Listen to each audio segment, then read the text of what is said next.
The woman who watched from the ridgeline. I've always preferred hiking alone. There's something about the solitude, the way your thoughts settle into rhythm with your footsteps, that you just can't get with other people around. So when I planned my trip through the Cherokee National Forest that October, I didn't tell many people. Just my sister, who made me promise to check in every night, and my buddy Marcus, who thought I was crazy for going out there so late in the season.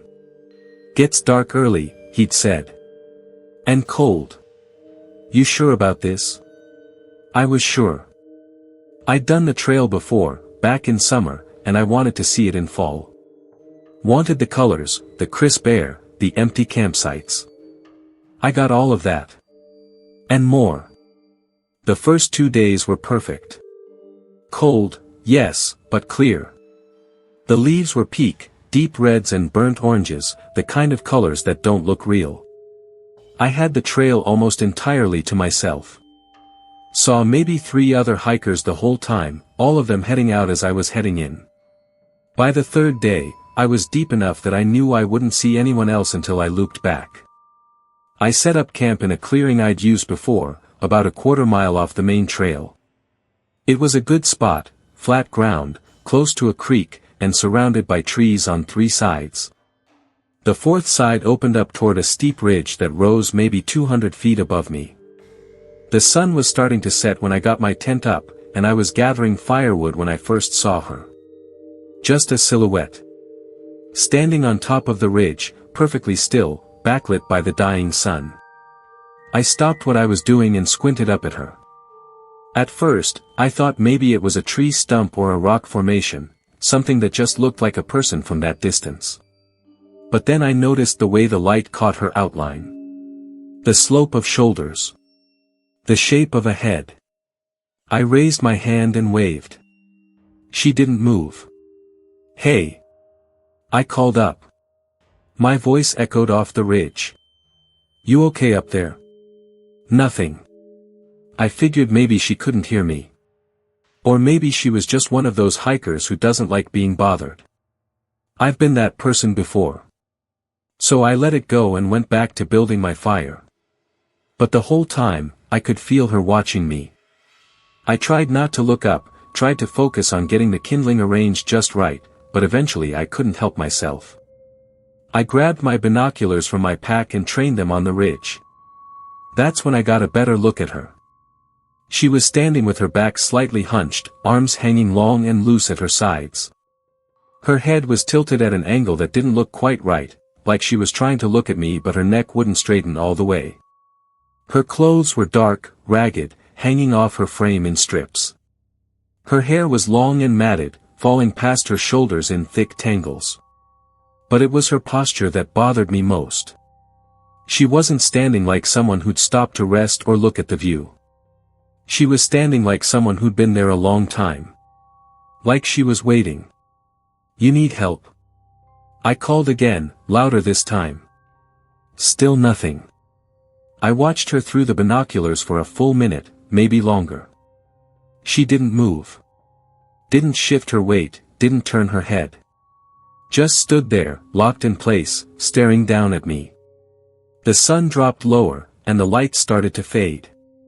I lost sight of her in the shadows, and by the time I got my fire going, it was too dark to see the ridge at all. I told myself it was nothing. Just another hiker. Maybe she had her own camp up there. Maybe she was heading out in the morning and didn't feel like talking. People come out here to be alone. I get that. But I couldn't shake the image of her standing there, arms too long, head tilted wrong.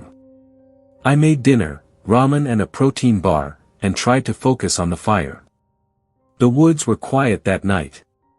No owls, no rustling in the underbrush.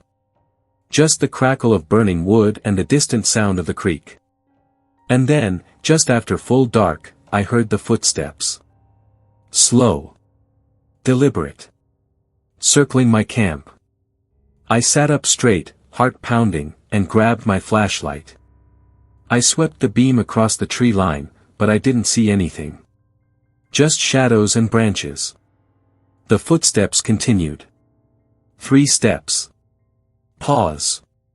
A scraping sound, like something dragging across the ground. 3 more steps. Pause. Scrape. Who's there? I called out, trying to keep my voice steady. The footsteps stopped. I waited, flashlight trained on the trees, barely breathing. Then they started again. Closer this time. Still circling, but tighter now, maybe only 20 feet from my tent. 3 steps. Pause. Scrape. I thought about grabbing my bear spray, but my hands were shaking too hard. I thought about yelling, making noise, trying to scare off whatever it was. But something stopped me. Some instinct that told me making noise would be worse. So I sat there, frozen, listening as the footsteps made a full circle around my camp. Around my tent. Around me. And then they stopped. I don't know how long I sat there in the dark, flashlight clutched in one hand, waiting for something to happen. It felt like hours. Eventually, the fire burned down to embers, and I forced myself to crawl into my tent. I didn't undress. Didn't even take off my boots. I just lay there, staring at the ceiling, listening. I didn't sleep. At first light, I unzipped my tent and looked outside. The fire was out. My camp looked untouched. But the ground around my tent told a different story. Tracks, dozens of them, circling the tent in a perfect loop. Bare feet. But wrong. The toes were spread impossibly wide, splayed out like fingers, and the heels were dug deep into the dirt, deeper than any footprint should be. It looked like whoever made them had been crouching, walking low to the ground. I followed the tracks with my eyes. They came from the direction of the ridge, looped around my tent maybe a dozen times, and then led back toward the trees. I should have left right then. Packed up, hiked back to the trailhead, and gotten the hell out of there. But I didn't. Instead, I followed the tracks. I don't know why. Maybe I needed to know what made them. Maybe I thought I could prove to myself it was just an animal, or another hiker playing some kind of sick joke. The tracks led me into a thicket so dense I had to push branches aside just to move forward. The underbrush was thick, thorny, and it tore at my jacket as I forced my way through. The prints were still there, pressed into the soft earth, leading deeper. And then they just stopped. Right in the middle of the thicket. No sign of where they went. No trail leading out. Just a small clearing, maybe 6 feet across, and in the center of it was a pile of something I didn't recognize at first. Bones. Small ones, rabbit, maybe, or squirrel, arranged in a circle. In the middle of the circle was a piece of fabric. Dark, ragged. The same color as the clothes the woman on the ridge had been wearing. I backed out of the thicket so fast I tripped over a root and fell hard on my side. I didn't care. I scrambled to my feet and ran back to camp. I packed up in under 10 minutes. Didn't bother with organizing my gear, just shoved everything into my pack and started hiking. I didn't stop until I reached the trailhead, 3 hours later. There was a ranger there, a guy in his 50s with a weathered face and kind eyes. He was sitting in his truck, filling out paperwork, when I stumbled into the parking lot. "You all right?" he asked, getting out of the truck. I must have looked like hell. I was sweating, out of breath, and I'm sure my face was pale. "Yeah," I said. "Yeah, I'm fine. Just finished my hike." He nodded, but he kept looking at me. "You see anything unusual out there?" I froze. "What do you mean?" He glanced back toward the trail. "We've had some reports over the past month. Hikers saying they saw someone on the ridge. A woman. Standing up there, watching." My stomach dropped. "You know who she is?" He shook his head. "No one's gotten close enough to find out. But..." He hesitated. "This isn't the first time. People have been seeing her for years. Always in the same spot. Always just watching. Has anyone tried to find her?" "We've looked," he said quietly. "Sent rangers up there, searched the area. Never found a camp, never found tracks. Nothing." He paused. "But hikers keep seeing her." I didn't tell him about the footprints. About the bones. About the footsteps circling my tent. I just got in my car and drove home. That was 5 years ago. I haven't been back to the Cherokee National Forest since. Haven't been hiking alone either. And sometimes, late at night, when the house is quiet and I'm lying in bed, I think about her. The woman on the ridge. And I wonder if she's still up there. Still watching. Still waiting. The cabin with too many doors. My cousin Danny called me on a Tuesday in late September. I hadn't heard from him in almost a year, so when his name popped up on my phone, I almost didn't answer. "Hey, man," he said when I picked up. "I need a favor." That's how it started. A favor. Danny had inherited a cabin in the Smokies from our great-uncle Howard, a man neither of us had ever met. Apparently, Howard had been a hermit, lived alone in the mountains for 40 years, and when he died, Danny was the only living relative they could track down. "I need help clearing the place out," Danny said. "Realtor says I gotta empty it before I can sell it. You free this weekend?" I should have said no. I had work, had plans, had a dozen reasons to stay home. But Danny and I used to be close when we were kids, and I guess I felt like I owed him. "Yeah," I said. "I can come." "Great. I'll text you the address. It's pretty far out there, so bring supplies. No cell service." He wasn't kidding. The cabin was almost 3 hours from the nearest town, accessible only by a narrow, washed-out logging road that my truck barely handled. We met at the trailhead Saturday morning. The road didn't go all the way to the cabin, so we had to hike the last mile and a half with our gear. "You sure this place is even worth selling?" I asked as we trudged through the mud. "Realtor says the land alone is worth something," Danny said. "But yeah, I don't know. Haven't seen it yet." When we finally reached the cabin, I understood why Howard had lived alone. The place was wrong. I don't know how else to describe it. It wasn't falling apart or particularly run down. The roof looked solid, the windows were intact. But there was something about it that made my skin crawl the moment I saw it. It was the doors. There were too many of them. 3 doors on the front of the cabin alone, spaced maybe 5 feet apart, all leading into what had to be the same room. The wood was old, dark, warped from years of weather, and each door had a different style of handle, one iron, one brass, one that looked like it had been carved from bone. "What the hell?" Danny muttered, staring at the front of the cabin. "Yeah," I said. "That's weird." We approached slowly, and I noticed more details that didn't sit right. The windows were small, too small for the size of the cabin, and they were covered from the inside with something dark, curtains, maybe, or boards. The porch sagged in the middle, and the wood creaked under our weight as we stepped up. Danny tried the first door. Locked. He tried the second. Also locked. The third door opened. The smell hit us immediately. Wet earth and something sour, like meat that had been left out too long. I gagged and pulled my shirt up over my nose. "Jesus," Danny said, coughing. "What is that?" We stepped inside. The cabin was a single large room, maybe 20 by 30 feet, with a smaller room branching off the back.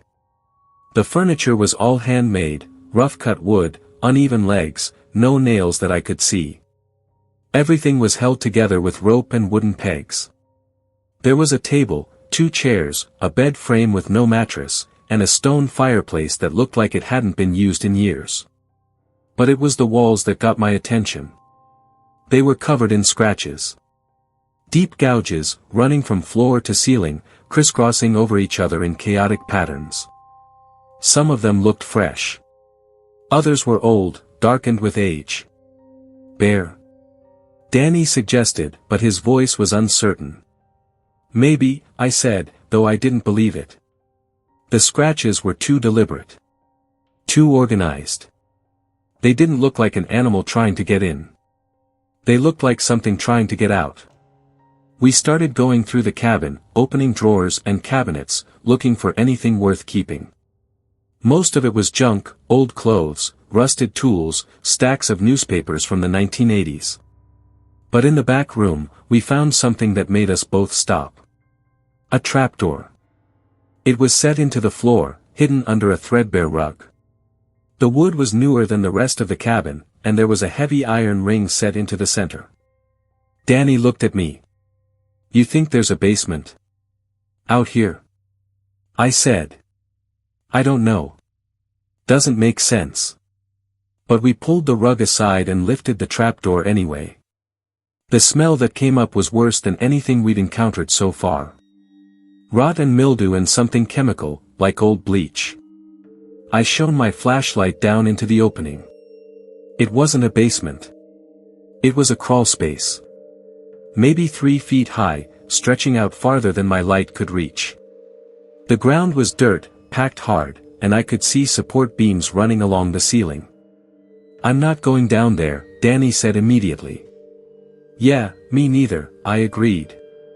But we both leaned closer, trying to see what was down there. That's when I saw the piles. Clothes. Dozens of pieces, maybe more, scattered across the dirt. Shirts, pants, jackets, all in various states of decay. And shoes. Old work boots, sneakers, even a pair of children's shoes, tiny and worn. What the hell was he doing down there?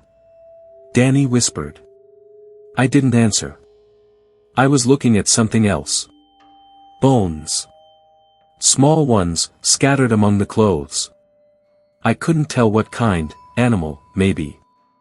I hoped. They were arranged in circles, like someone had been placing them deliberately. And in the center of one of the circles was a rusted lantern, still upright, as if someone had set it down carefully and walked away. We need to call someone, I said, backing away from the trapdoor. Police, maybe. This isn't right. Danny nodded, but before either of us could move, we heard it. A sound from deep in the crawlspace. Low. Guttural. Not quite a growl, not quite a voice. It was closer to a human voice than anything else, but wrong. Like someone trying to speak but not remembering how. Danny and I locked eyes. Go, he said. We didn't bother closing the trapdoor. We didn't bother grabbing our gear. We just ran. We burst through the front door, one of the front doors, and stumbled off the porch. I didn't stop running until I hit the tree line, and even then, I had to force myself to slow down because my lungs were burning. Danny was right behind me, gasping for air. What the fuck was that? He said, bent over, hands on his knees. I don't know, I said. I don't know, but we're not going back in there. We started down the trail, moving fast, not quite running but close. My heart was pounding so hard I could feel it in my throat. We'd made it maybe 100 yards when Danny grabbed my arm. Wait, he said. What? We locked the doors. I stared at him. What?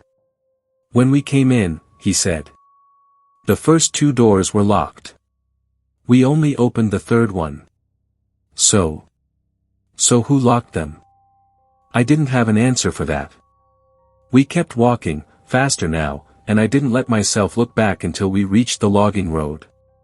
My truck was still there, untouched, and I've never been so relieved to see something in my life.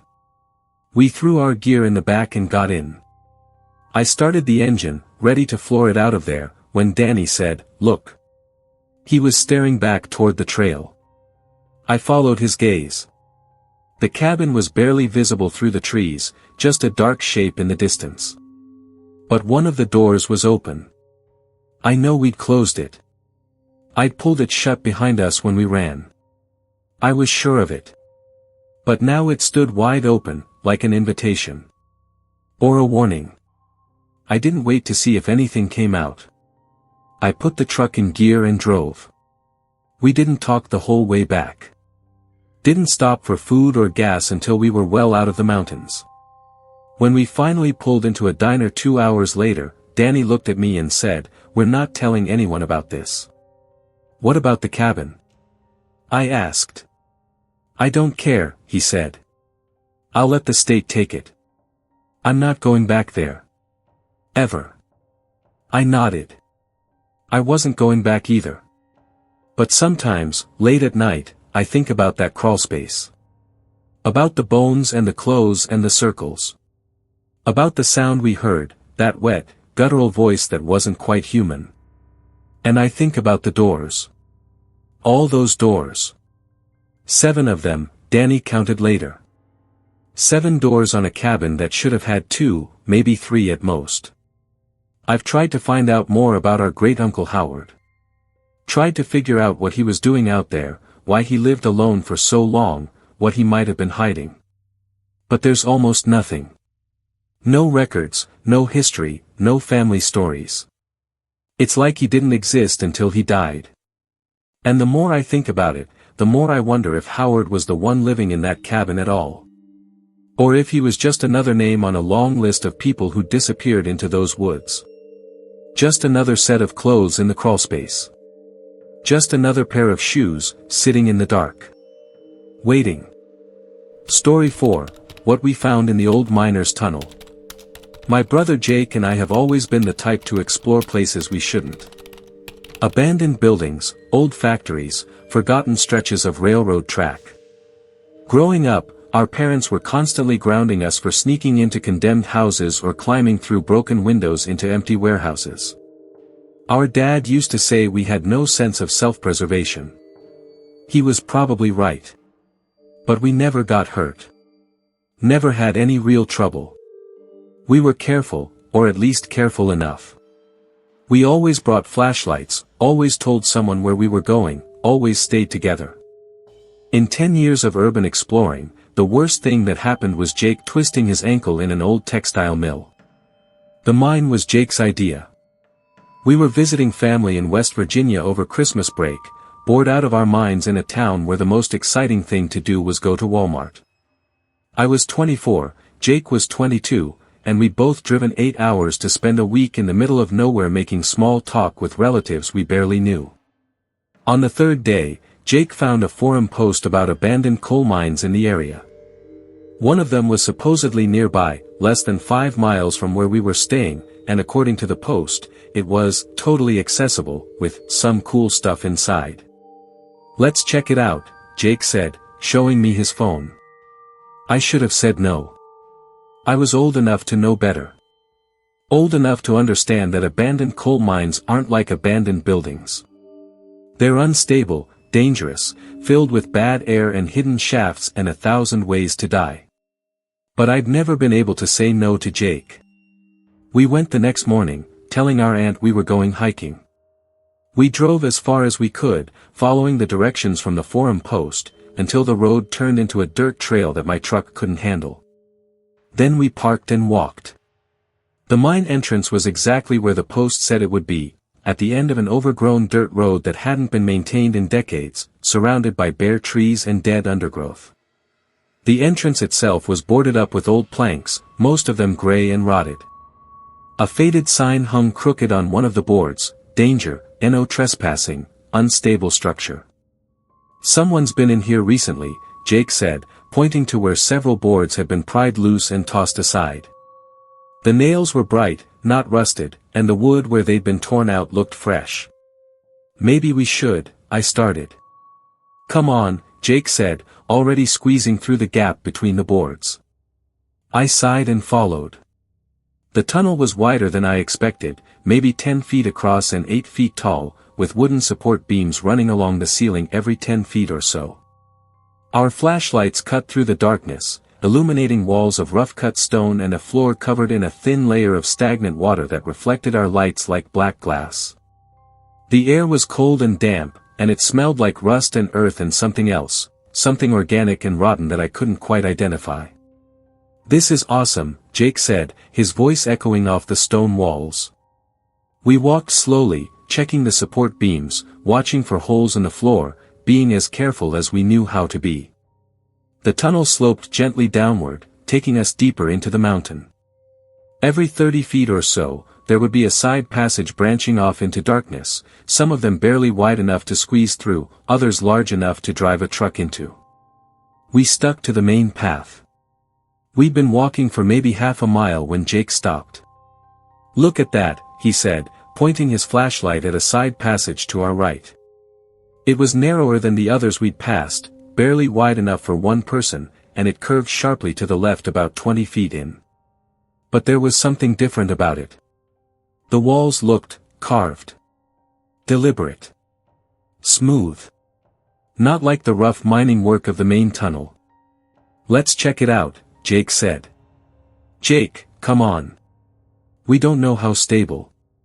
But he was already walking into it, his flashlight beam bouncing off the narrow walls. I followed, because what else was I going to do? Leave him? We'd made a promise when we were kids, never split up, never leave each other behind. It was the one rule we never broke. The passage was tight and claustrophobic. We had to turn sideways to squeeze through some sections, our packs scraping against the stone. The smell got worse as we went deeper, that rotten, organic smell, stronger now, making my eyes water. "Jake, maybe we should. It opens up ahead," he said. "I can see it." And he was right. The passage opened into a room. Not a natural cave formation, not a mining excavation, a room. Carved out of the solid rock, roughly circular, maybe 20 feet across. The ceiling was high, higher than our flashlights could reach, disappearing into darkness above us. "What the hell?" Jake whispered. The floor was covered in blankets. Old, moldy, stained blankets, arranged in what might have once been a circle but had since collapsed into a heap. There were tin cans scattered everywhere, some opened, their contents long since rotted away, others still sealed, their labels faded and peeling. I recognized some of them: Campbell's Soup, Chef Boyardee, Spam. All brands from the 70s and 80s, based on the label designs. And in the far corner of the room was a pile of bones. We both saw them at the same time. Jake's flashlight beam locked onto them, and neither of us moved. "Are those?" His voice trailed off. I walked closer, my legs moving on autopilot, my brain screaming at me to turn around and run. My flashlight beam was shaking so hard I had trouble keeping it steady.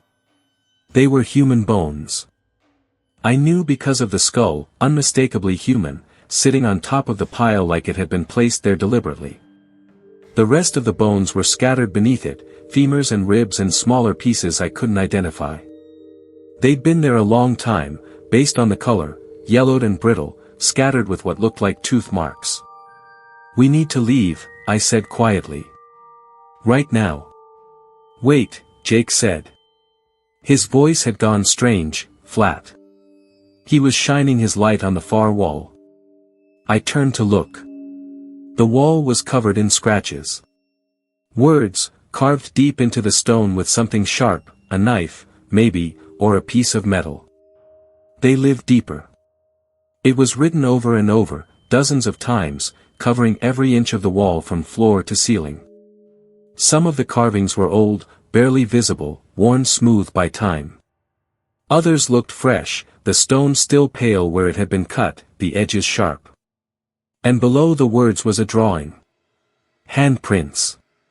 Dozens and dozens of them, overlapping, carved into the rock. They covered the lower half of the wall in a chaotic mass. Some were large, bigger than any human hand should be, with fingers that stretched nearly a foot long. Others were tiny, child-sized, with fingers spread wide. They looked like they'd been done by different people, or different things, over a long period of time. "Jake, we're leaving. Now." I grabbed his arm and pulled him toward the passage. That's when we heard it. A sound from somewhere deeper in the mine. Not from the room we were in, but from somewhere beyond it, from a passage or tunnel we hadn't seen. A rustling sound, like something large moving through dry leaves. Or fabric. Or old paper. We froze. The rustling got louder. Closer. And with it came a new sound, breathing. Heavy, wet, labored breathing. And then a voice. Low, rasping, speaking in a language I didn't recognize. The words were broken, guttural, like whoever was speaking hadn't used their voice in a very long time and had forgotten how it worked. But it wasn't just one voice. It was multiple voices, speaking at the same time, overlapping, creating a sound that made my skin crawl. Jake looked at me, his eyes wide with pure terror, his face pale in the flashlight beam. Go, I whispered. We moved. We squeezed back through the narrow passage as fast as we could, scraping our arms and shoulders and backs against the stone, not caring about the pain or the noise we were making. Behind us, the voices got louder, more agitated, and I could hear movement now, multiple sets of footsteps, moving fast, coming closer. We burst out into the main tunnel and ran. I've never run like that in my life. My lungs burned, my legs screamed, but I didn't slow down. Didn't look back. Just ran toward the entrance, toward daylight, toward safety. Jake was right behind me, his breathing ragged, his footsteps splashing through the water. The voices followed us. They echoed through the tunnel, bouncing off the walls, making it impossible to tell how close they were. But I could hear the footsteps clearly now, bare feet slapping against wet stone, running at a pace that shouldn't have been possible in the dark. We saw daylight ahead and ran even faster, if that was possible. We burst out of the mine entrance, stumbling over the broken boards, and kept running. We didn't stop until we reached Jake's truck, threw ourselves inside, and locked the doors. Jake's hands were shaking so hard he could barely get the key in the ignition. When the engine started, he floored it, the truck's tires spinning in the dirt before finding traction. We didn't speak for the first 10 miles. Finally, when we were back on paved roads, when we could see other cars and houses and normal life, Jake pulled over. "What the fuck was that?" he said. His voice was shaking. "I don't know. Those bones. I know. And the voices. I know, Jake. I know." We sat in silence for a long time, both of us staring straight ahead, trying to process what we'd seen. When we got back to our aunt's house, we didn't tell anyone where we'd been. Didn't mention the mine or what we'd found. What could we say? That we'd found human bones and heard voices in an abandoned mine? That something had chased us out? They'd think we were crazy. Or lying. Or both. We tried to forget about it. Went back to our normal lives after the holiday. Jake went back to school, I went back to work. We didn't talk about it for almost 2 years. But I couldn't stop thinking about it. About the bones. About the carvings on the wall. About those words, they live deeper. Who were they? What were they? How long had they been down there? And the handprints, why were some so large and others so small? Were there children down there? Families? I did research. Spent hours online looking up missing persons cases in West Virginia, reading about abandoned mines, searching for any mention of people living underground. I found more than I wanted to. Turns out, people have been disappearing in that area for decades. Hikers, hunters, teenagers who wandered too far into the woods. The local police call them runaways or accidents, cases that go cold because there's never enough evidence. But I wonder how many of those missing people ended up in that room. How many sets of bones are scattered in the darkness, in rooms we didn't find, deeper in the mine where we didn't go. And I wonder what's still down there. Still living deeper. Still waiting. Because sometimes, late at night, when the house is quiet and I'm lying in bed trying to sleep, I hear that voice again. Low and rasping, speaking in that broken, unknown language. And I wonder if it followed us out. I wonder if it knows where we live. And I wonder if one day, I'll wake up to find handprints carved into my walls. Large ones. And small ones. And I'll know they've come for me. Story 5, The Night I Heard Them Speaking. I grew up hunting with my father in the mountains of Tennessee.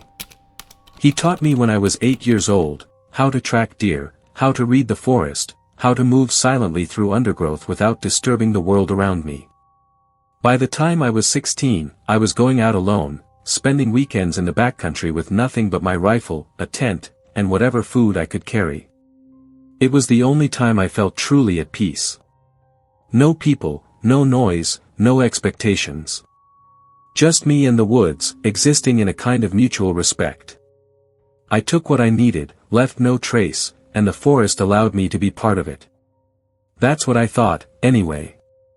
I'm 32 now, and I haven't hunted in 5 years. Not since that night in November when I learned that the forest doesn't just allow you in. Sometimes, it watches you.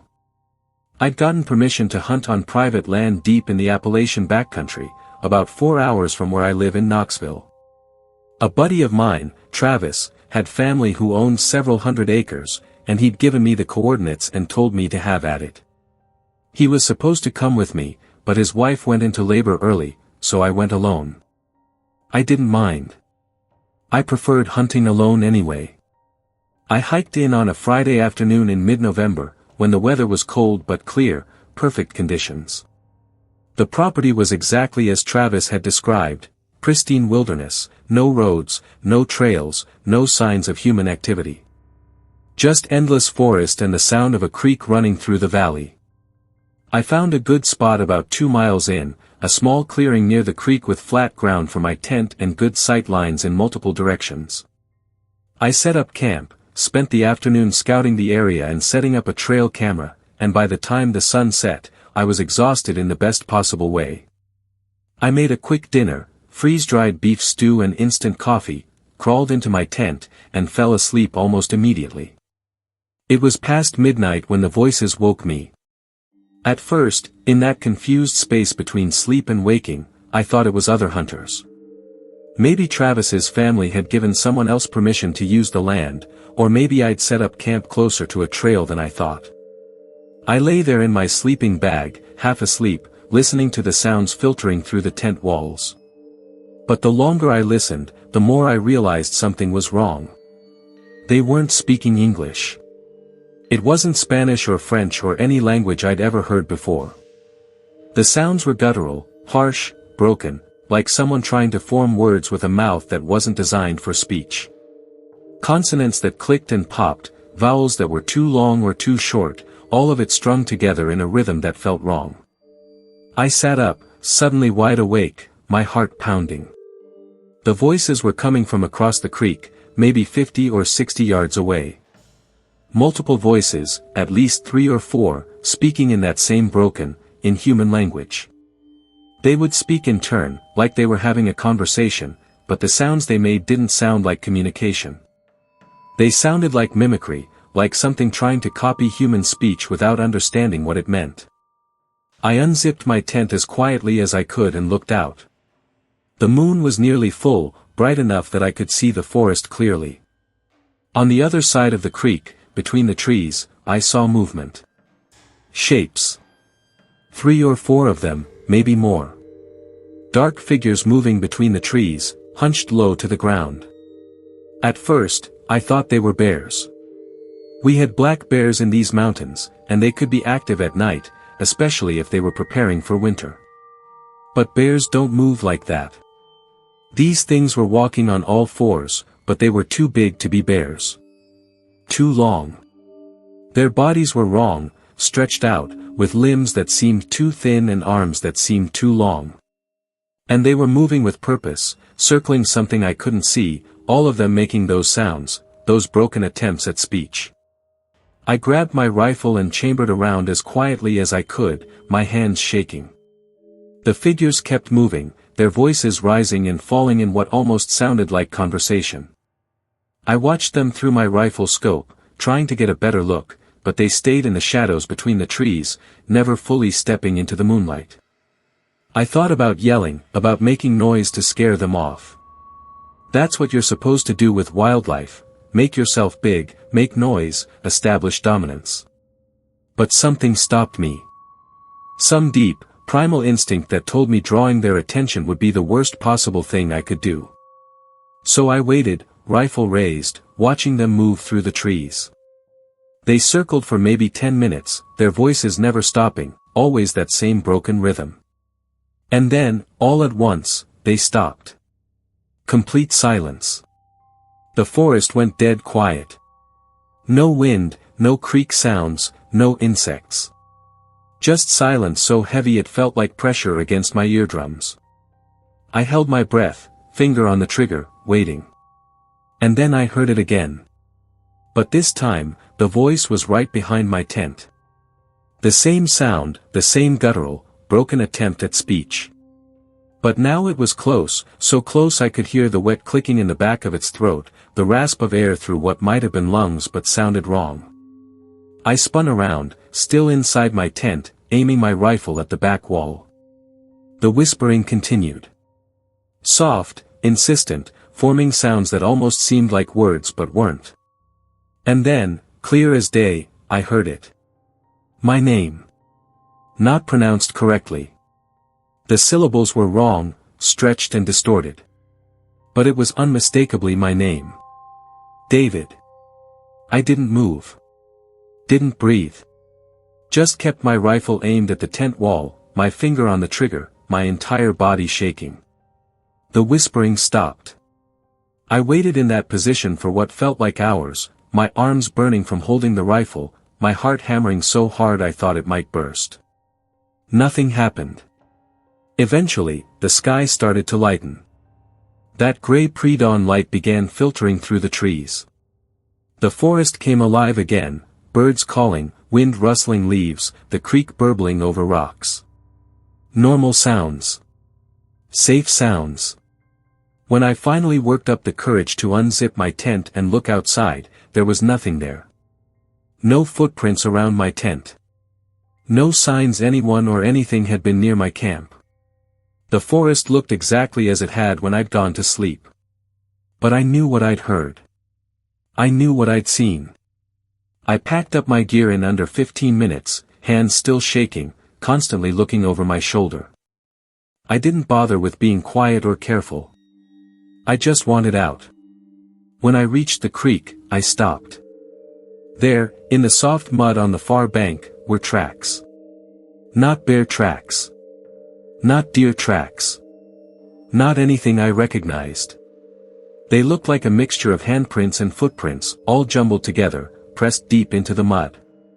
Some of them were huge, easily twice the size of my own hand, with fingers that left gouges in the earth. Others were smaller, almost human-sized, but wrong somehow. The proportions were off, the finger placement didn't match human hands. And all of them were still wet. I followed the tracks with my eyes. They led into the forest, weaving between trees, and then disappeared into a thicket so dense I couldn't see more than a few feet in. I didn't follow them. I crossed the creek and hiked out as fast as I could without running. Didn't stop until I reached my truck, threw my gear in the back, and drove away. I called Travis when I got cell service. "How was it?" he asked. I almost told him. Almost described what I'd seen and heard. But I stopped myself. What would I say? That something in those woods had been watching me? That it had spoken my name? "Fine," I said. "Got a buck." "Nice one." I didn't get a buck. Didn't even fire my rifle. But I couldn't tell him the truth. I never went back to that property. Never went hunting alone again. Haven't been hunting at all, actually, in the 5 years since that night. Because I can't shake what I heard. My name, whispered in the dark by something that wasn't human. I'd never said my name out loud while I was out there. Never spoke at all, except to talk to myself briefly while setting up camp. But it knew. Somehow, it knew who I was. And that terrifies me more than anything else. Because if it knew my name, what else did it know? Did it know where I lived? Did it follow me out of those woods? Is it watching me now? I don't have answers. I don't know what they were or what they wanted. I don't know if they're still in those mountains, circling campsites, whispering names in the dark. But I know one thing. The forest doesn't just watch you. Sometimes, it knows you. And once it knows your name, I don't think it ever forgets. Story 6, The Family That Lived in the Trees. I've driven across the country more times than I can count. I'm a freelance photographer, the kind who chases work wherever it takes me, weddings in Montana, real estate shoots in Florida, corporate headshots in Seattle. I spend half the year on the road, living out of my truck, sleeping in cheap motels or my camper shell when money's tight. I've seen a lot of strange things in my travels. Roadside attractions that shouldn't exist, towns that feel frozen in time, landscapes that don't look quite real in person. But nothing prepared me for what I saw in eastern Kentucky. It was late October, about 3 years ago. I just finished a job in Lexington, a week-long shoot for some pharmaceutical company's annual report, and I was heading south toward Tennessee to visit my sister. I should have taken the interstate, but I hate interstate driving. It's boring, monotonous, and you miss everything interesting. So I pulled out my atlas, yeah, I still use a paper atlas, call me old-fashioned, and plotted a route through back roads. My GPS stopped working about an hour into the drive. Just froze on a blank screen, the little loading circle spinning endlessly. I wasn't too worried. I had my atlas, I had a full tank of gas, and I'd driven through worse areas with less preparation. The roads got smaller as I went. 2-lane highways turned into single-lane county roads, which turned into narrow strips of cracked asphalt barely wide enough for one vehicle. The houses got farther apart, then disappeared entirely. I drove for over an hour without seeing another car, another person, any sign of human life besides the road itself. The sun was starting to set, painting the sky in shades of orange and deep purple, and I was thinking about finding a place to stop for the night when I noticed the forest had changed. The trees were different here. Older. Massive oaks and maples that had to be hundreds of years old, their trunks thick enough that 3 people couldn't wrap their arms around them. The canopy was so dense it blocked out most of the remaining daylight, turning the forest floor into a shadowy maze. I pulled over to check my map, trying to figure out exactly where I was and how much farther I had to go. That's when I saw the structures. High up in the trees, maybe 40 or 50 feet off the ground, I saw platforms. At first, I thought they were hunting blinds. We have those back home, elevated platforms where hunters sit and wait for deer. But these were different. Bigger. More elaborate. They were shelters. Built from branches and tarps and pieces of corrugated metal, all lashed together with rope and wire. Some of them looked sturdy, almost professional, with walls and roofs. Others looked haphazard, like they'd been thrown together quickly. There were at least a dozen of them that I could see, scattered through the canopy, connected by what looked like bridges or walkways strung between the trees. I got out of my truck to get a better look, leaving the engine running, my camera in hand out of habit. That's when I saw movement. People, at least, I think they were people, climbing between the platforms. They moved fast, impossibly fast, swinging from branch to branch with an ease that didn't look human. Their movements were fluid, graceful, like they'd been doing it their entire lives. Like they'd been born in those trees and never come down. I counted 6 of them at first, then realized there were more, maybe 10 or 12, all dressed in dark, ragged clothing that blended with the shadows. They were too far away to see clearly, just silhouettes against the darkening sky, but I could tell they were thin. Unnaturally thin. I raised my camera and zoomed in, my photographer's instinct overriding my growing sense of unease. Through the lens, I got a better look at one of them. It was a woman, I think, though it was hard to tell. She was perched on a branch, crouched low, her arms wrapped around the trunk. Her skin was pale, almost gray, stretched tight over her bones. Her hair was long and matted, hanging in thick tangles that obscured part of her face. She was wearing what might have once been a dress, but it was so torn and filthy it was barely recognizable as clothing. But it was her face that made my hands start shaking. Gaunt. Hollow-eyed. Sunken cheeks and a sharp, pointed chin.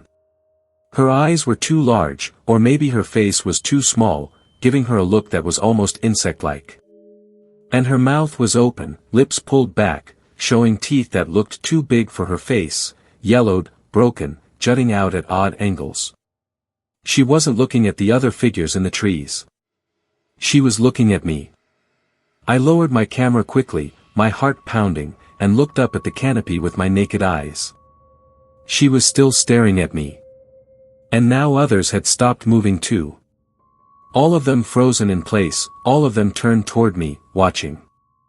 I backed toward my truck slowly, not taking my eyes off them, my hand fumbling for the door handle. One of them moved.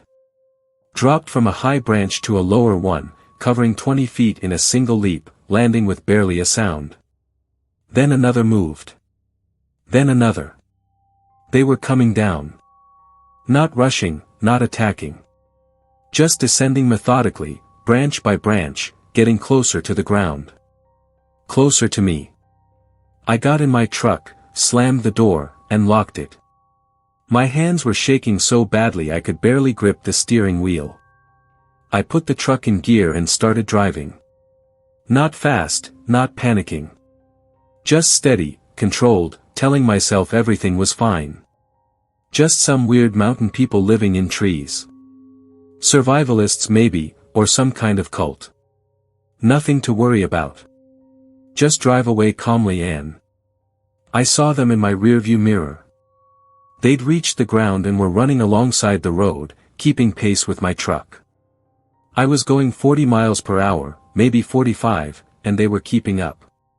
Not running on two legs like humans. Running on all fours, their bodies low to the ground, moving with a speed and fluidity that shouldn't have been possible. They ran like animals, but they weren't animals. Their movements were too coordinated, too intelligent.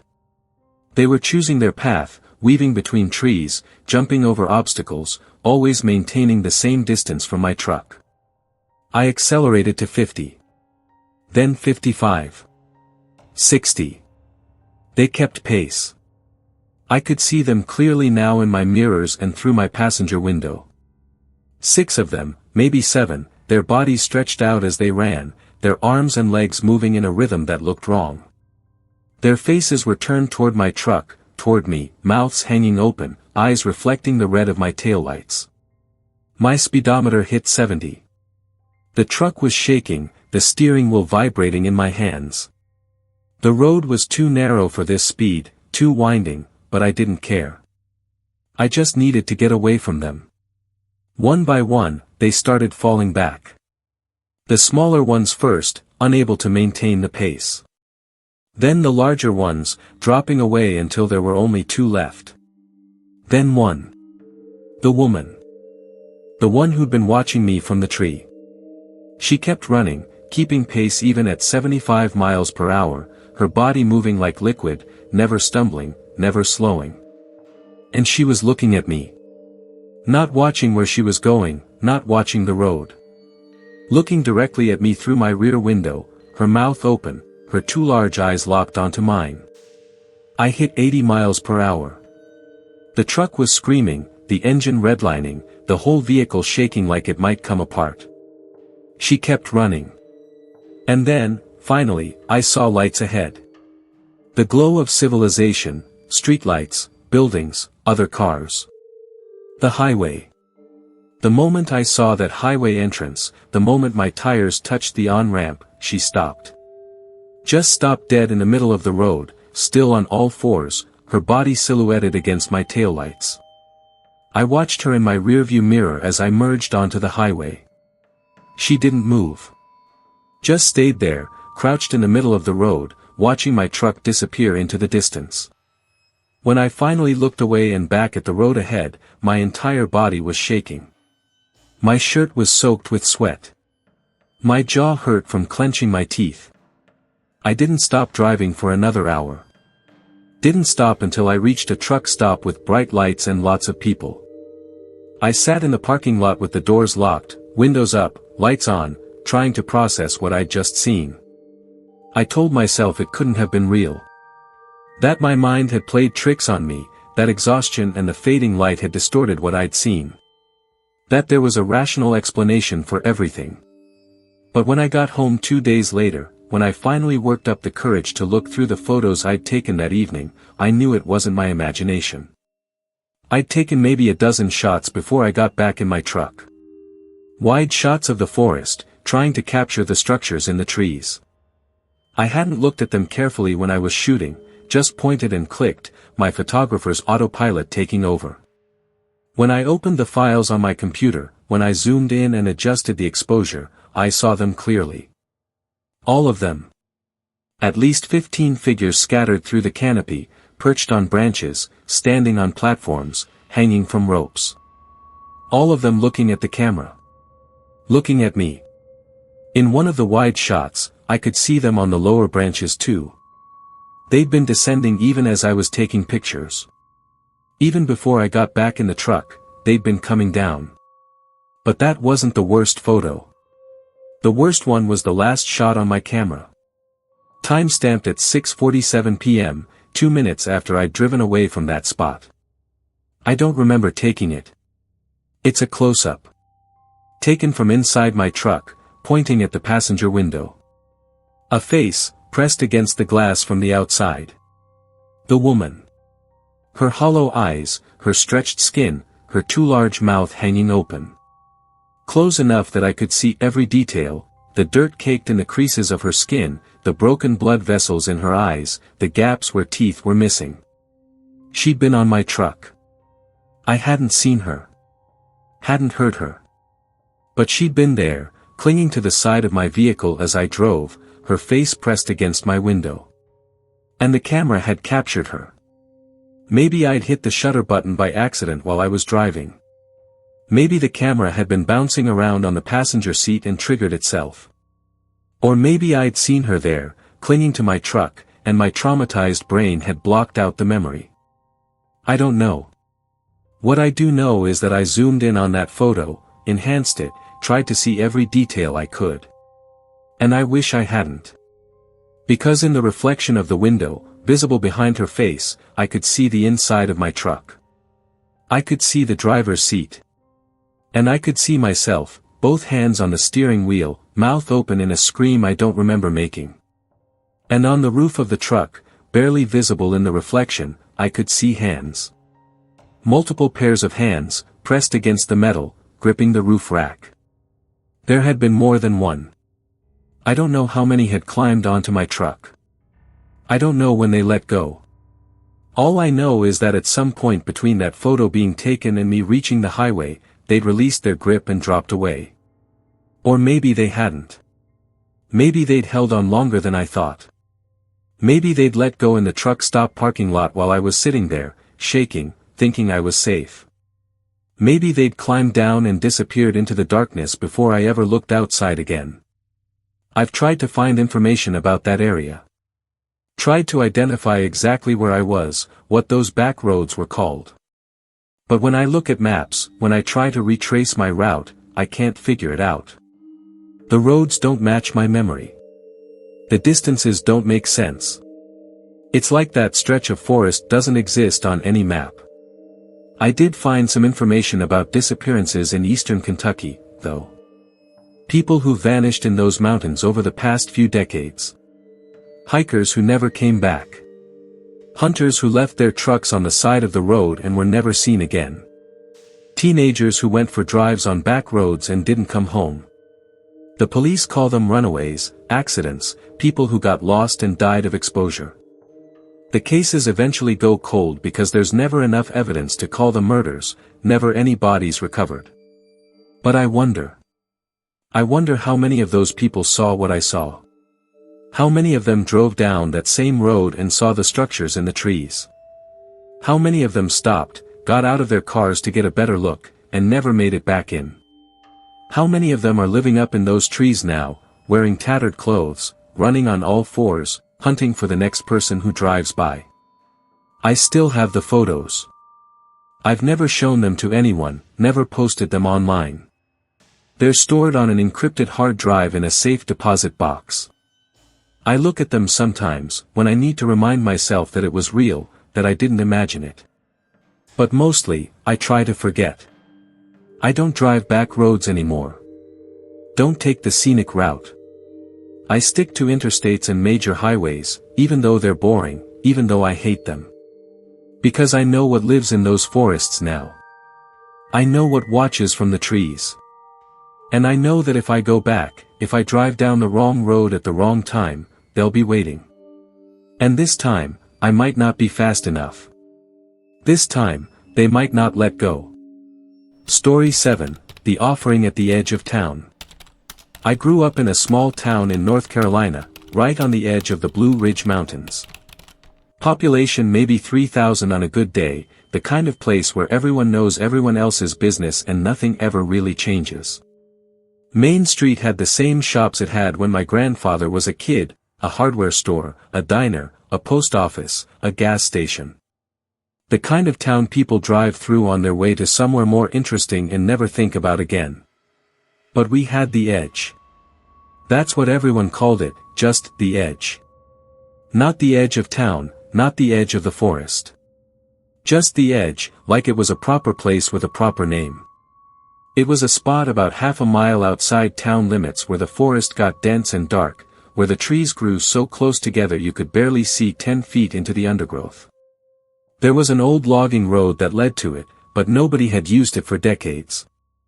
The pavement had cracked and buckled, weeds pushing up through the gaps, until it was more nature than road. Nobody went to the edge after dark. That was the rule. It wasn't written down anywhere, wasn't an official law. It was just something everyone understood. When the sun started setting, you made sure you were nowhere near that part of the woods. My grandfather told me about it when I was maybe 7 or 8 years old. We were sitting on his porch, drinking sweet tea, watching the sunset paint the mountains purple and gold. I'd asked him why that road was all overgrown, why nobody ever went there. He was quiet for a long time, rocking in his chair, before he finally answered. People used to leave offerings there, he said. Long time ago. Before I was born, even. My grandmother told me about it when I was your age. Offerings? I asked. Like for church? No, he said. Not for God. For them. Who's them? He looked at me, his weathered face serious in the fading light. The ones who live deeper in. The ones who were here before us. Before the town, before the settlers, before any of us. Indians? I asked, because that's what they taught us in school, that Cherokee people had lived in these mountains. No, he said quietly. Older than that. Different than that. He wouldn't say more, no matter how much I pressed him. And when I asked my parents about it later, my mother told me to stop listening to Grandpa's stories, that he was getting old and mixing up memories with folktales. But the thing is, I knew the offerings were real. I'd seen them. When I was 14, I was walking home from a friend's house, cutting through the woods to save time. It was late afternoon, still plenty of light, and I thought I was taking a path that would bring me out near the main road. But I got turned around somehow, and I ended up near the edge. I realized where I was when I saw the old logging road, cracked and overgrown. My stomach dropped. I knew I needed to turn around, head back the way I'd come, get away from there before it got dark. But then I saw the pile. It was at the base of a massive oak tree, right where the forest got really dense, where the shadows were so deep they looked solid. A pile of items, stacked carefully, almost reverently. Canned food, the labels faded but still readable. Campbell's soup, Hormel chili, Del Monte vegetables. All of them still sealed, not expired based on the dates I could make out. A pair of work boots, barely worn, the leather still supple. A hunting knife with a leather sheath, the blade clean and sharp. A thick wool blanket, folded neatly. A flashlight. A box of waterproof matches. Even a pack of cigarettes, unopened. And next to the pile, carved deep into the bark of the oak tree, were words. Thank you. The letters were crude, uneven, carved with something sharp, a knife maybe, or a piece of broken glass. Some of them looked old, the bark having grown around them, making them bulge and distort. Others looked fresh, the wood still pale where it had been cut, sap seeping from the wounds. I stared at that pile for a long time, my heart pounding, my grandfather's words echoing in my head. Offerings. For them. The ones who live deeper in. I backed away slowly, carefully, like I was afraid sudden movement would wake something up. Then I turned and ran, crashing through the undergrowth, not caring about the noise I was making, just needing to get away from there. I didn't tell anyone. Who would believe me? And if they did believe me, what would I even say? That someone in town was leaving food and supplies in the woods? So what? Maybe it was for homeless people. Maybe it was some kind of charity thing I didn't know about. But I couldn't stop thinking about those words carved into the tree. Thank you. Not, please take, or, free stuff, or anything that would make sense for a charity drop-off. Thank you. Like someone was responding to the offerings. Like someone was grateful. A week later, I went back. I don't know why. Curiosity, maybe. Or maybe I just needed to prove to myself that it was real, that I hadn't imagined it. I approached carefully, quietly, in the middle of the day when the sun was high and the woods didn't seem quite so threatening. The pile was smaller. The food was gone, all of it. The cans, every single one, taken. The boots were gone. The knife was gone. The cigarettes were gone. All that remained was the blanket and the flashlight. And there were new words carved into the tree, right below thank you. More. The letters were fresh, the wood still pale, carved within the last few days based on how much sap had leaked out. The word was simple, direct, demanding. More. I left quickly, my hands shaking, and I didn't go back for years. I moved away for college when I turned 18. Went to UNC Chapel Hill, studied business, got a job in Charlotte, started a life away from that small town and its strange traditions. I tried to forget about the edge, about the offerings, about the words carved into that tree. I didn't think about it for almost 15 years. But last year, my grandfather died. Heart attack, quick and painless according to the doctors. I drove back for the funeral, the first time I'd been home in almost 5 years. The town looked exactly the same. Same shops, same streets, same houses. Even some of the same people, just older, grayer, more worn down by time and hard living. After the funeral, after the reception, after everyone had gone home and I'd sat with my mother for as long as I could stand the uncomfortable silence, I got in my rental car and drove around. I didn't have a destination in mind. I just needed to move, to be alone with my thoughts. And without really meaning to, I found myself on that old logging road. It looked worse than I remembered. The pavement had deteriorated even further, trees growing through it in places, reclaiming what humans had tried to build. I parked my car and walked, following the overgrown path toward the edge. The pile was still there. Bigger now. Much bigger than it had been when I was 14. There was food, dozens of cans, boxes of crackers, bags of rice and beans. Clothes, jackets, pants, shirts, all neatly folded. Tools, hammers, wrenches, screwdrivers, a small axe. A propane camp stove. A sleeping bag. Even a smartphone, still in its box, the plastic wrapper intact. Someone had been maintaining this. Someone in town, maybe multiple people, had been coming here regularly, leaving offerings. And carved into the tree, taking up almost the entire trunk now, were those same words, repeated over and over. Thank you more, thank you more, thank you more. Dozens of iterations, carved over decades, the oldest ones distorted and swollen, the newest ones still bleeding sap. I stood there staring at it, trying to understand, when I heard movement. Not from the path behind me. From deeper in the woods, from the direction where the forest got really dark, where the trees grew so thick that no light penetrated. Rustling. Footsteps moving slowly through undergrowth. Multiple sets, moving in rhythm, getting closer. I turned toward the sound, my heart hammering, and I saw them. Figures, standing just beyond the tree line, maybe 30 or 40 feet into the thick forest. I couldn't see them clearly, just shapes, darker than the shadows around them, human-sized but wrong somehow. Too thin, or too tall, or bent at angles that didn't make sense. There were at least 4 of them that I could make out. Maybe more farther back. They weren't moving. Just standing there, watching. Waiting.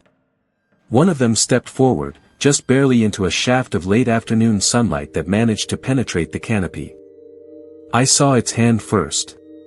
Gray skin, almost colorless, stretched tight over bones that looked too long. Fingers that extended farther than they should, ending in nails that were black and curved like claws.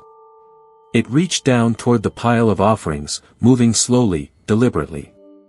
Its arm extended farther than seemed possible, joints bending in ways that made my stomach turn. It picked up the smartphone, the one still in its box. Turned it over slowly, examining it with an intelligence that was somehow worse than if it had been a mindless animal. Then it looked up. At me. I couldn't see its face clearly, couldn't make out details through the shadows. But I could see its eyes. They caught the light, reflected it back at me, glowing faintly in the darkness. They were human eyes. The shape, the placement, the way they moved, all human. But everything else about it was wrong. It tilted its head, studying me, and then it did something that made my blood run cold. It nodded. A slow, deliberate movement, acknowledging my presence. Thanking me, maybe, even though I hadn't left anything. Or maybe warning me. Then it stepped back into the darkness, taking the smartphone with it. The other figures melted back into the forest, disappearing so completely it was like they'd never been there. I stood frozen for what felt like an eternity, unable to move, unable to think. Then my legs finally responded and I ran back to my car, fumbling with the keys, my hands shaking so badly I could barely get them in the ignition. I drove straight back to Charlotte. Didn't say goodbye to my mother, didn't stop at my hotel to get my things, just drove the 3 hours home and locked myself in my apartment. I haven't been back to that town since. I call my mother every week, make excuses for why I can't visit. She thinks I'm too busy with work, too caught up in my city life. She doesn't understand why I won't come home. I can't tell her the truth. That I know what lives in those woods now. I know what the offerings are for, what they've always been for. Protection. Because every few months, someone disappears from my hometown. Has been for as long as anyone can remember. A hiker who went into the woods and never came out. A hunter who didn't come back. A teenager who ran away and was never found. The police call it bad luck, people getting lost in the mountains. The town calls it tragic coincidence. Everyone has a rational explanation. But I know better. The offerings keep them satisfied. Keep them fed, or clothed, or entertained, or whatever it is they need. As long as the pile stays stocked, as long as someone keeps leaving things for them, they stay in the deep woods. They stay in the darkness. But when the offerings aren't enough, when the pile gets too small or the wrong things are left or someone forgets to maintain it, they come out. They take what they need. And what they need is sometimes more than cans of food or boots or smartphones. Sometimes they need something that bleeds. I wonder how long the town can keep it up. How long before people stop believing in the old traditions, stop leaving offerings, decide it's all just superstition and folktales. How long before some well-meaning newcomer clears away that pile, complains about littering in the woods, gets it removed. What happens then? What happens when the offerings stop? I don't want to know. But part of me thinks I already do. Because I've done the research. I've tracked the disappearances going back over 100 years. And there's a pattern.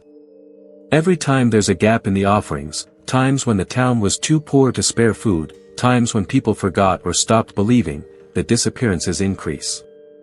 1918, during the flu pandemic when everyone was focused on survival, 7 people vanished in 3 months.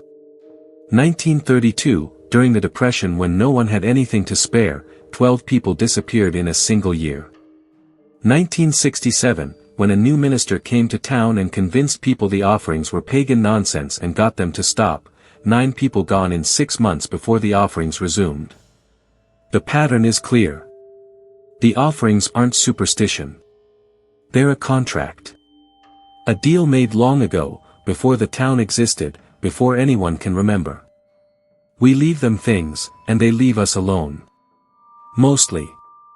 Because even with the offerings, people still disappear. Just fewer. Just enough that it can be explained away as accidents and bad luck. It's the price the town pays for existing in those mountains. And as long as someone keeps feeding them, keeps leaving offerings at the edge, the price stays manageable. But I wonder what happens if it stops. I wonder if they'll come out of the deep woods. If they'll come into town. If they'll stop taking one person at a time and take everyone. I don't know. And I'm not going back to find out.